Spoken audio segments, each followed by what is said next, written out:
Well, this looks promising as I'm attempting to stream for the fourth or fifth time this evening.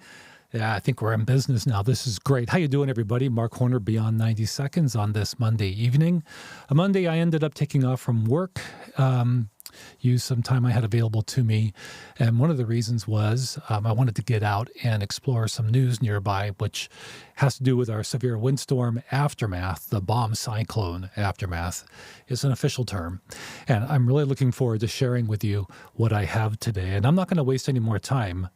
We'll just get right to the scene because we have some video and an interview to look at tonight. I'm excited to share with you. So let's bring up the first video. And here we go.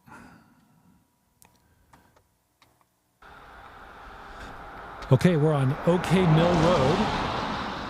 OK Mill Road in Snohomish County. You know, I used to drive from Snohomish quite often to go see my brother, still do from time to time, up in Lake Stevens, and I would take Machias Road. Between Snohomish going north of Machias Road, before you get to Lake Stevens, you can take a right turn on OK Mill Road, and that's what's going to take you to this place. And where I parked here, it's just before OK Mill Road turns into South Carpenter Road, and this is the north side of the road. And this is just a polite introduction, if you will. Sure, we're seeing some snapped-off trees and some limbs near those power lines, but this is just a warm-up because on the other side of the road, kind of back there and hidden, there's a whole lot that went on, but it's kind of hard to see unless you kind of really poke your nose in there. Let me turn that volume down. If traffic goes by, including the school buses, it gets pretty loud. So this is now on the south side of OK Mill Road. I was looking east as I was watching that school bus, and now we're panning to the right, turning to the south. And I'm telling you, folks, there's been a massive clearing of land, if you will. Well, the stuff is still there. It's just no longer standing. This was a monster storm. This is something that is unlike anything that I dare say anybody living in this area has seen before. I can back that up for at least one farmer I spoke with out there today who says he's lived in what he called the neighborhood there since 1966. He's lived in his present property, his home, for the past 40-odd years, and he says never has he seen anything like this. And what's hard to convey, you see those darker pieces of earth there? That's the bottom, each one to the center there, to the right. See, there was one there to the left, one right there. These are the root structures of trees in succession, large trees, taller than I am, some probably 4 or 5 times taller than I am. I'm going to show you one of those in a moment. And then you've got, like, you know, think of a bowling alley, and you've got the gutters, except you've got buffers on each side. Those are where the trees are still standing to the sides of this alleyway of now fallen trees, if you will. And many of those along the sides are kind of leaning into each other. But everything is down where in this particular stretch, running east and west on the south side of OK Mill Road, there's just so much devastation. And yeah, even on the other side of the road, there's stuff that's down. So this was really breathtaking to go out there and actually witness this. And I want to give a shout out before I go any further to Benjamin Jurkovic, at Ben Jurkovic WX, WX standing for weather, does a great job on social media. And yesterday on X, he tweeted or posted new video, incredible forest damage while a whole entire section completely destroyed off of OK Mill Road, Snohomish, Washington. There are easily over 100 trees down in this section. I believe this is from an extremely strong mountain wave wind gust that surfaced in the area. So thank you, Benjamin, for the heads up on this. I had to go explore it today. And I would dare say there's far more than 100 if you count both sides of the road here. But just the sheer number of large trees, I've never seen anything like it. And the video just doesn't do it justice. You've got a lot of earth tones, you've got a lot of green. So it's kind of amongst all the debris field, if you will, it's just kind of hard to let it do its justice and stand out. But you get the idea here. You see a number of trees. This is also on the south side of OK Mill Road. And, this is one area, and I would say it's at least 100 yards long, if not longer, where so many trees are just one after the other. Look at these clods of dirt. That's taller. That's very high. You can see the size of the root, the trunk rather, there. And sure, there are smaller trees that snapped, but just the very large trees, the sheer volume of them that toppled. It was like a gentleman I interviewed, and we're going to hear from him a bit later in this live stream. We'll hear directly from him. I'll play an interview with him on camera that I did today. He said it was as if a tornado went through. And now you can see this. Bottom of a tree, bottom of a tree, bottom of a tree to the left corner there. So I hope that this gives you a really good perspective. Now, all that bright sky up there, yeah, it was cloudy, but normally you would be in the middle of a forest and you wouldn't have that huge opening that runs through here. Just look at all these trees. You would have a forest canopy that you would be looking up and throughout this area. But that's just not happening here any longer because the trees are down. And yeah, there are moments like this under these big trees, these trunks, these root systems where there's a lot of water. Or what? Not a lot, but there's water gathering and there's the dripping. Everything's just it was quiet out there today. It was just a very light drizzle is what was going on. And after spending quite some time shooting in this location in South Carpenter Road, just east of here, I did finally get the phone out and took some video. That's not what you're looking at right now, but what I did something for social media. I mentioned how it felt like Jurassic times, Jurassic Park, if you will. Now, what's really getting my attention right here is how high that root structure is. I mean, it is... How do I contrast this? Recently, here in Snohomish, closer to town, if you will, downtown, I struggled to reach the top of a root structure as I stood next to it. I thought, wow, that's really high. I'm telling you, that one that you were just looking at, we're going to see an opposite side view of, I think it's that very same one a bit later in this video. And I would like to say it's probably, and I'm loosely estimating here, right around 30 feet high. So that's like 5 of me, one after the other. It is so tall. It was striking.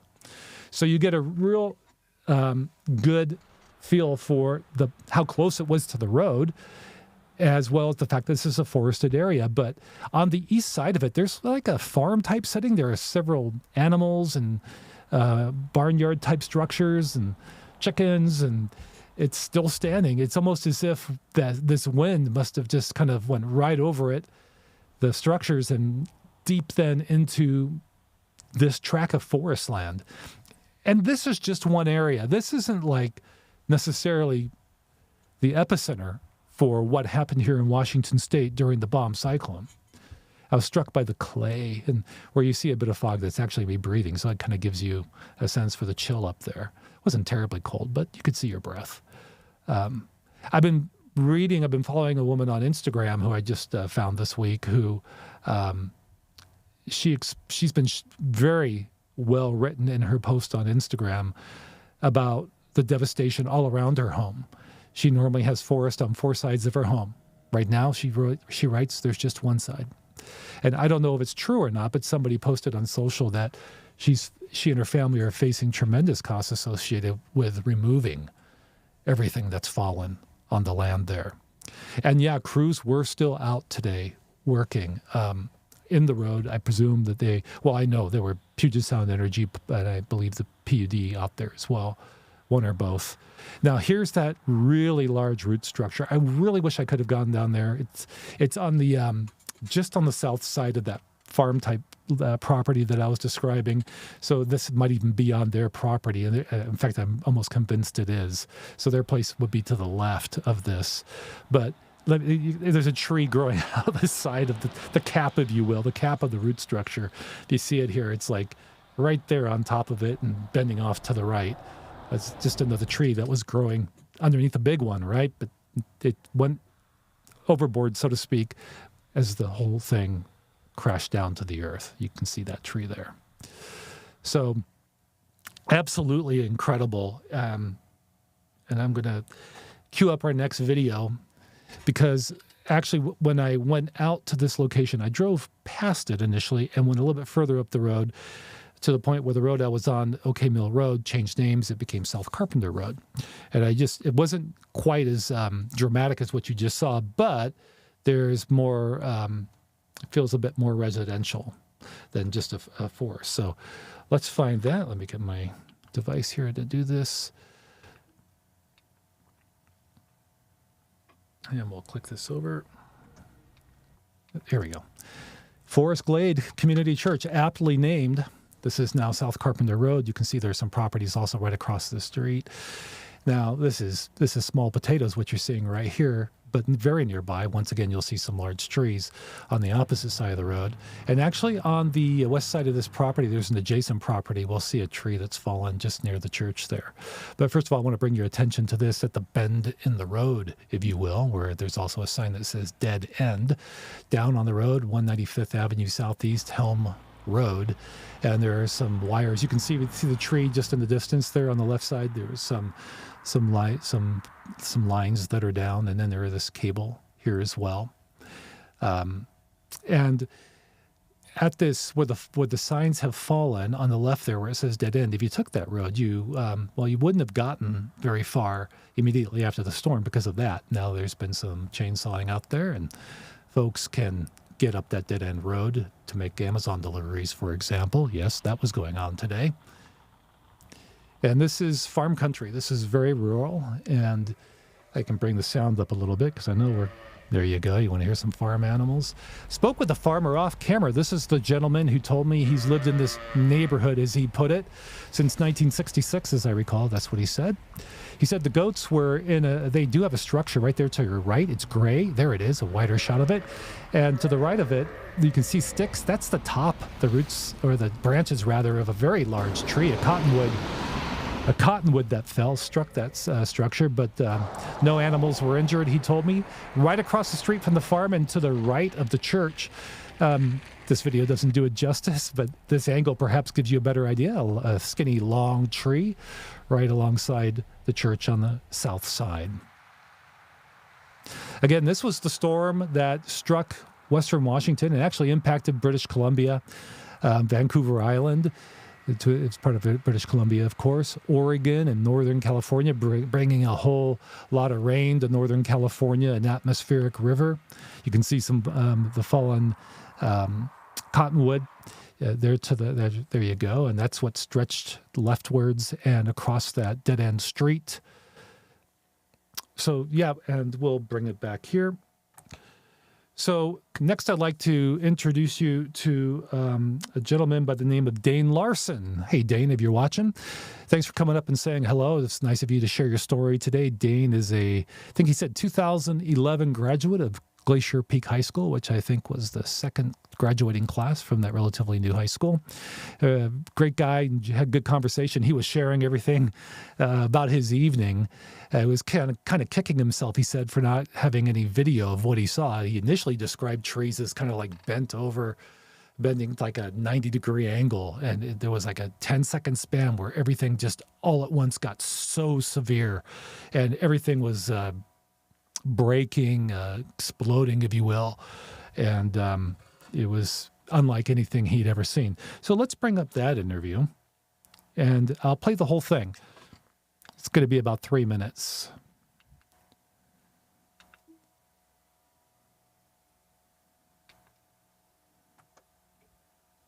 My name Oops, here we go. is Dane Larson, Danelarsen. All right, and what town do you live in? I live in Snohomish, Washington. Kind of the outskirts. I'll pause it for a moment, saying November 26th. This date is off. Today is the 25th. Apologies. Let's pick it up. Here, I'll just back it up. My name is Dane Larson, Danelarsen. All right, and what town do you live in? I live in Snohomish, Washington. Kind of the outskirts. Yeah, the boonies out here in the Sticks? woods. Yeah, in the sticks. You heard the sticks. Oh yeah, they were crashing. So I'm going to just kind of jump around a little bit, but one thing that, before I forget, you saw the trees, and you said it lasted like a sustained time. What did you see and what did you hear? Oh, so my wife and I were just, we were sitting out back. We back up to the DNR land out here, and the power, well, first of all, the power went out before the wind started blowing, and then as the night came, the wind just picked up, and it was just blowing steady and blowing hard. and just picked up. The trees were whipping kind of where we live up on the ridge here, and almost been at 90 degrees. You know, we just started hearing snapping all over the place from every direction. But at some points the wind was blowing so hard that the trees were breaking. We could hear it in the back, and the trees were falling for 10 seconds, it seemed like. So, but yeah, nonstop, huge mess. Luckily, nothing damaged our neighborhood up here, but that was wild. We were blocked in. These main roads were all trees all over the place. So yeah, it was pretty wild. So getting up and down this road was OK Mill Road, right? Yeah, this is South Carpenter, and then it turns to OK Mill. So that whole stretch, what was like that in the immediate aftermath? There was no getting through? No getting through, and we had to take Crestwell. I know some people went around through Granite and came around, and yeah, I ended up getting out of here going Crestwell and going to Butte, and then they were cutting their way through, and then they eventually got out through OK Mill, and yeah, power just came back on out here last night, and internet's still out. And I heard somebody say after driving through here, I think yesterday, and laying eyes on this for the first time, it's like there's at least 100 trees down. I would say once you get up here, it feels like there are just far more than that, too many to count. Oh yeah, they're everywhere. And if you drive down back towards Machias, there's that whole stretch that just looks like a tornado went through there and just knocked down a whole row. It was like dominoes with these trees falling out here. So. And you said they started to bend, but when you say they, you mean a whole bunch of trees all at once. What did you see? What was the scope of it? Oh, it was just, you look up, it wasn't even raining or anything. It was just such heavy wind, and the trees were bending every which way, whipping back and forth. Branches are flying out of trees. Just a mess everywhere. It was crazy. Just the cracking, the snapping, yeah, it was wild. And then you ask yourself, why didn't I get a camera? Yeah, I did. I wish I would have. It was just too crazy to even think about taking my phone out, until the next day.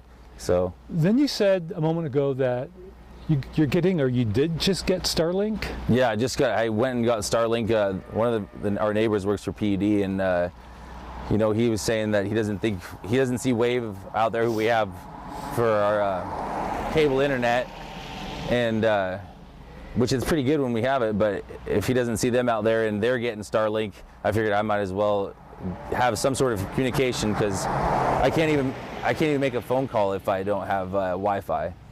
So. How long have you lived where you're currently located?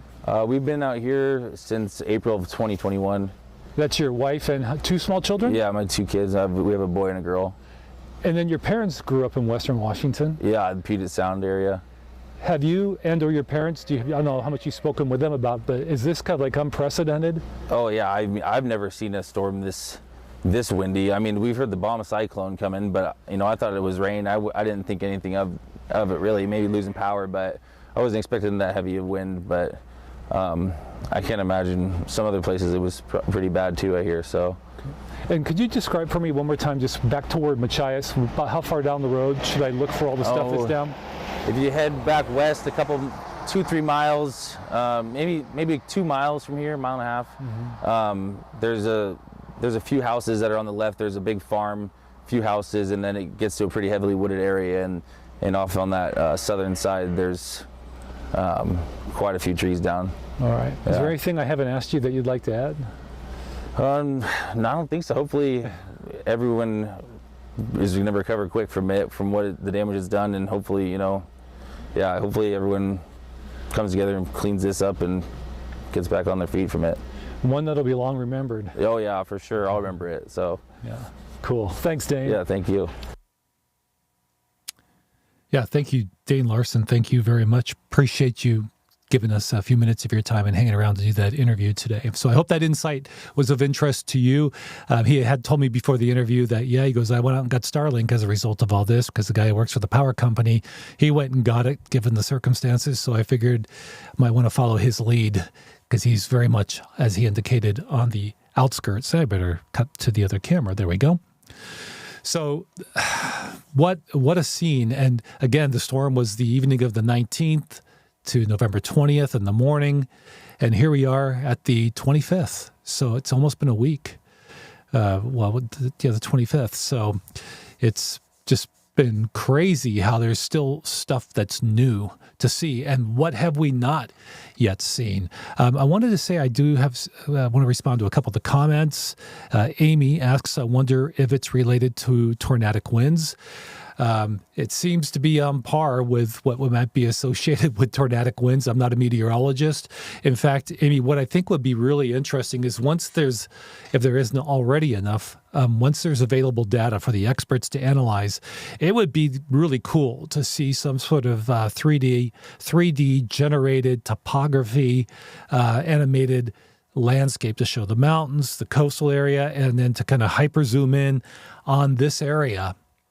The greater Lake Stevens, outskirts of Snohomish area, as well as up in Whatcom County for that matter, and see where there might have been some kind of unique, if you will, wind events, not just in terms of the grand scheme of time unique, but where some of these energies and outcomes that are really unusual, perhaps due to the local topography and the blend of everything that was happening all at once coming off the coast, just to see on a hyper level what that looked like. I could just kind of see the winds being created around the slopes. I've heard talk about perhaps even coming from the mountains, some of these winds coming back from the mountains. I don't know that. But I am looking forward to seeing something get generated from the experts that could help visually explain what happened here. Because I'm telling you, like right there, the beginning of that first video where we saw OK Mill Road, it was like an alleyway for a tornado. Just one tree after the other, large tree toppled over, and side by side. Can't imagine the cleanup that's still yet to take place. So, and then also I want to acknowledge Janine, Real Estate Nanaimo, in the comments. You know, Janine shared some video that Janine shot up on Vancouver Island in Nanaimo. We shared that on YouTube a few days ago. And somebody made a comment that, come on, don't be sensational. We get storms like this all the time. And I didn't say anything in the video. It was just natural sound. But the title did include the words bomb cyclone. And I would never use bomb cyclone if it wasn't actually an official term. I don't remember ever hearing it growing up in this area. But meteorologists are saying it's actually an official term. There's a bit more formal term, actually, but bomb cyclone is the common term that's being used, and it's official and it's accurate. So I included it in the title. But to ponder now the remark that we get these storms all the time, I think it's safe to say we've never seen anything in our lifetimes like what has happened in this area of Washington State with a severe windstorm. So before I wrap up, I thought it would be good just to conclude with this video. And before I play it, I just want to say it's one thing for me to go out there and see it, record it, and share it with you. But there are people out there who are really super challenged, who have had property damage, and who the cleanup is still very much underway. And in some cases, it's very large scale. And thoughts and prayers to those folks. I truly feel for them. I did reach out to the woman on Instagram. I'm not going to say her handle or her name. Sent a message today letting her know that if she and her family would like to share their story, I'm happy to tell it. And if I hear back from her, I'd be happy to proceed. So let's go ahead and go to this other video, and I'll set it up. So on my way out today, as I was still traveling on Machias, and before I got to OK Mill Road, I came across this guy.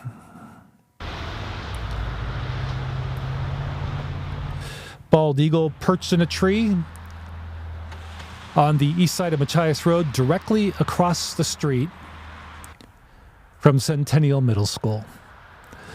And you can hear the traffic, perhaps.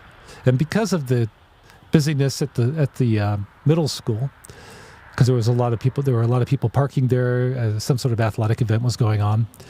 He's used to people being around this bald eagle, he or she, so he didn't fly away right away. And I was able to get some nice video of this bald eagle. And this was the first moment that I recorded today.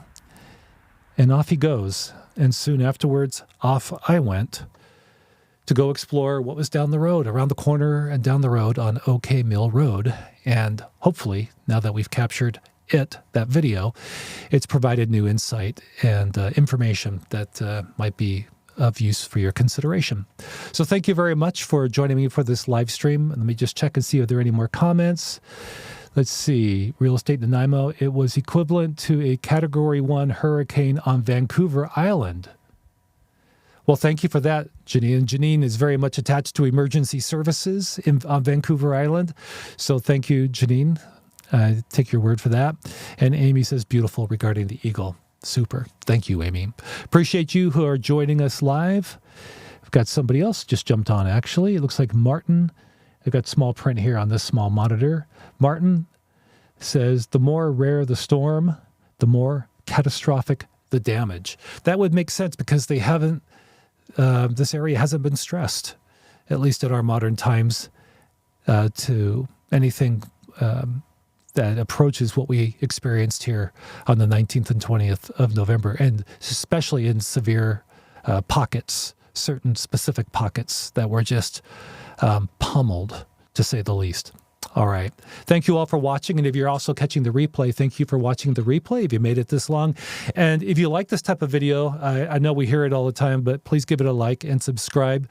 And if you would like to get notifications, let me just explain a little bit about that, because I don't know how tuned in you may or may not be to the notification process. You click the bell. Okay, you click the bell when you subscribe. You'll be given some options. You can get all notifications for everything, or YouTube can say you could just, choose specific. And actually, YouTube chooses for you. It won't notify you every time I upload a video or go live or post a comment. YouTube will give you a notification if I do something that might be of interest to you. But if you want to see live streams, I suggest you click all. And you also, if you have a phone like an iPhone, you want to go into your settings on your iPhone, and you want to go into notifications from settings, and then you'll see all your apps listed, and make sure YouTube has notifications toggled on, so there's green, right? You just toggle it on, you'll see the green color, and that way you know that you can get those notifications on your phone. All right. Hope that's useful information. Thanks so much for watching. Take care, and good night, everybody.